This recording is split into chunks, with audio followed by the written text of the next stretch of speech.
Okay, so as you probably already know, the wide variety of different reasons as to why you need good personal credit. So I'm not going to really go into a lot of detail as far as that goes. But as I always say to everybody, no matter how bad your credit is, you can actually fix it, including getting rid of judgments, getting rid of charge-offs, delinquencies, collection accounts, and in some cases you can get rid of bankruptcies, liens, and repossessions. Those are a little bit harder to get off of your credit.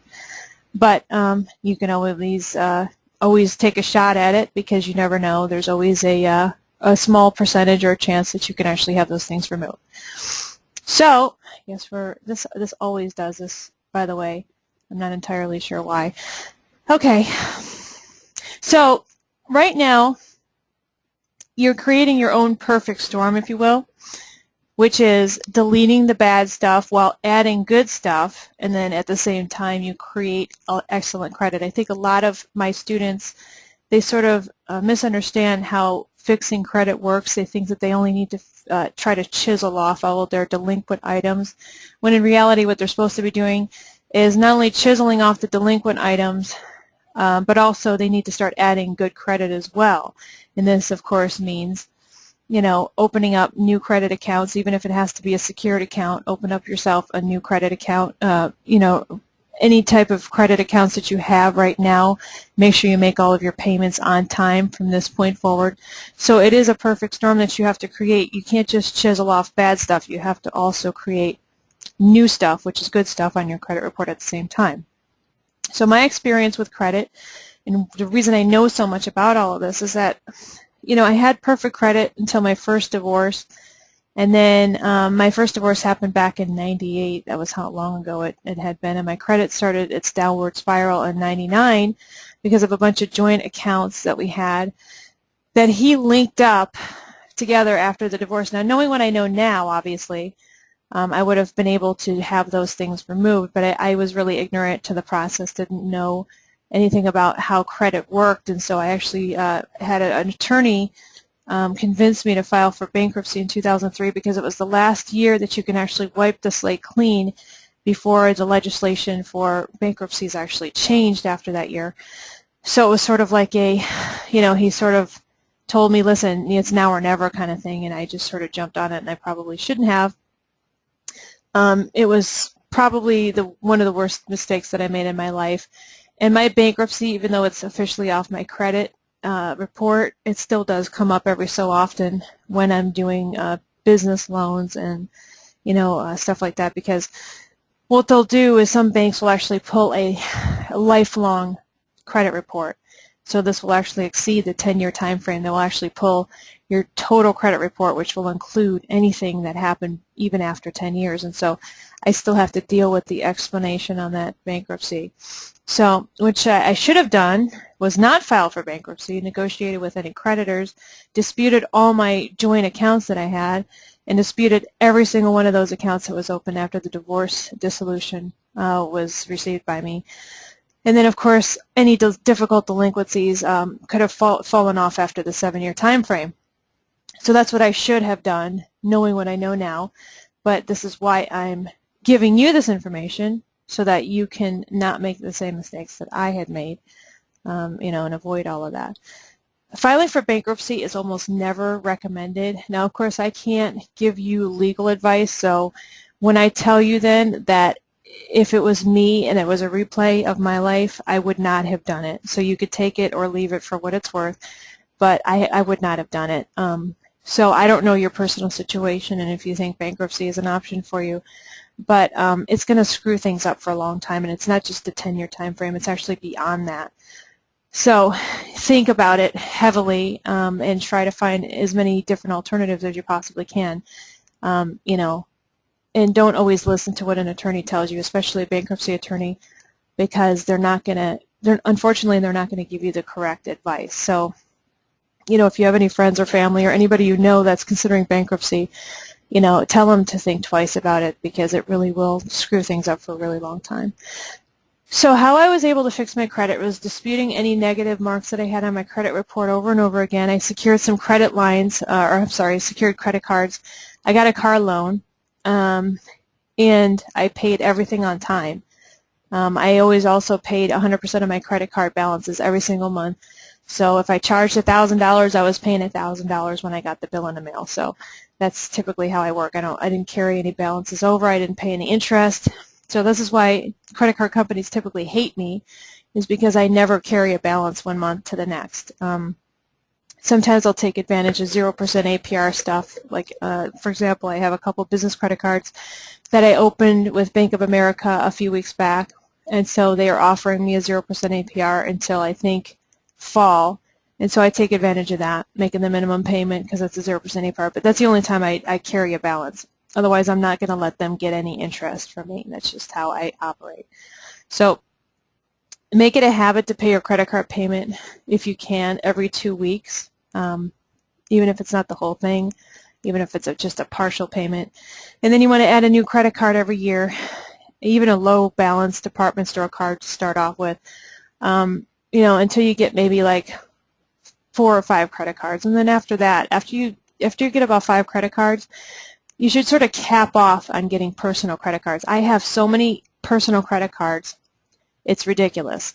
And I wish I didn't open up that many accounts, because I wish I would have focused on opening up more business credit card accounts. And so I know that now, so I'm passing off this information on to you and letting you know that you should have a maximum of 4 to 5 personal cards, including department store cards. And by the way, any department store card you do get, it should be a department store you actually shop at, because I have a bunch of them I don't ever shop at. I think I have a JCPenney card, and I never go to JCPenney's for anything. I have a Home Depot card. I use that maybe every 3 months. And I have a Kohl's card, which I use a lot because my daughter likes that store. So, try to get, if you're going to get department store cards, try to get cards that you're going to use a lot, and not cards that you're just going to let sit. Like, for example, I got a Fingerhut account, and literally never, they had to threaten me this last fall by basically saying that they were going to close my credit account if I didn't buy at least something, because I hadn't bought anything in like 3 years from Fingerhut. And so I just bought some little thing for my daughter for Christmas, some little makeup box, just to keep the credit account open, because as you know, when you close a credit account, it does affect your FICO score. It actually damages your FICO for at least 6 months. After that, it'll lower it for a little bit. So I just wanted to keep the Fingerhut account open just to not affect my credit score.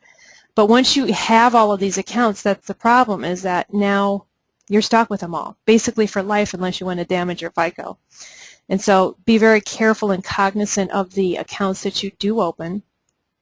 So don't get a bunch of department store cards, especially ones that you're not going to use. So get yourself at least 2 or 3 different Visa MasterCards, maybe 1 American Express and then 1 department store card, or maybe 2 department store cards, 2 Visa or 2 Visa or MasterCards, and then 1 American Express. However you want to divvy it up, because the majority of what you're doing this for, to get your mid-FICO over that 700 mark, if possible, is to be able to get business credit going in business credit cards, and you're always going to get a larger credit limit on those anyway. So your personal credit card should only be for the purposes of building that business, or building that personal credit to get that business credit. So you don't want to have a pile of cards to do that. And then you want to restrict your new account hard inquiries to 2 per year. So a hard inquiry is when you actually walk into a car dealership and fill out a credit application and they run your credit. That's considered a hard inquiry. Or if you fill out a credit application out online and click the submit button, that's a hard inquiry. A softer inquiry is when they do those pre-screened offers and they send you a pre-approval thing in the mail. That's considered a soft inquiry, and that doesn't affect your score, even though they pulled your credit to get that pre-approval. Okay, so then you have to let time tick away. And then, as I learn, over time, I found that there's some definite credit repair techniques and strategies that we all can use to drastically and dramatically accelerate the credit rebuilding and repair process.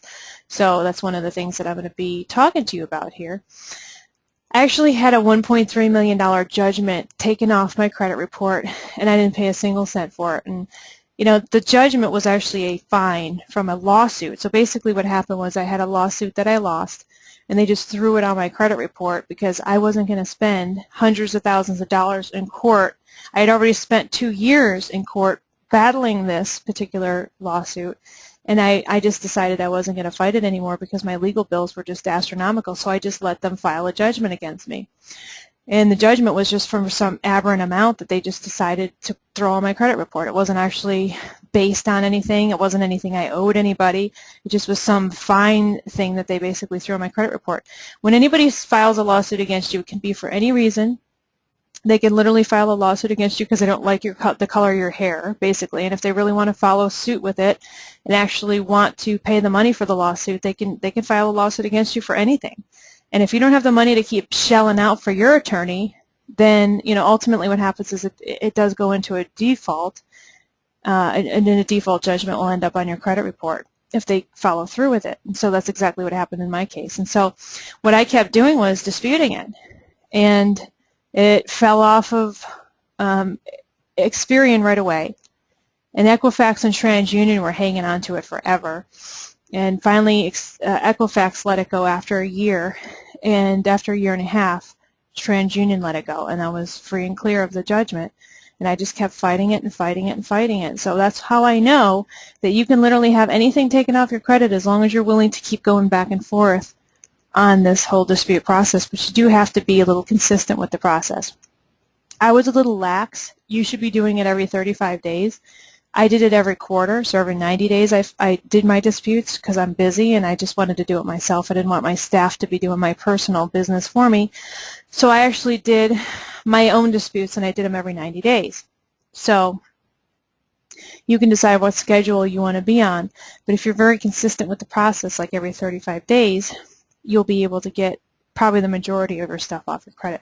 Don't worry about getting everything off, because I have some of my students that are like, oh, I wasn't able to get absolutely everything off, but my FICO increased by 200 and something points. It's like, well, so who cares if you didn't get everything off? I mean, you're going to aim to get everything off, but the likelihood that you're going to get everything off is probably not as high of a percentage as you think, but it doesn't matter because eventually it'll all fall off anyway with time. Okay? So you have to understand one thing about this, and that this is a process. It doesn't happen overnight.